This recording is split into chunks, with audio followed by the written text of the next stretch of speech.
una de las cosas que hemos estado trabajando pues es pasarlo bien, bailando. Hay una cosa muy importante de encontrar nuestro joy, es bailar con los ojos cerrados, ¿no? Como que parece que es como un crimen en la danza, ¿no? Y como que desde ahí...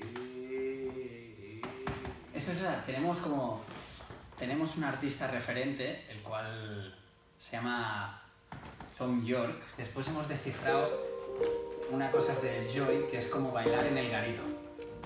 Y es como ojos cerrados, Thom Yorke, bailar en el garito mezclado, es lo que nos sucede.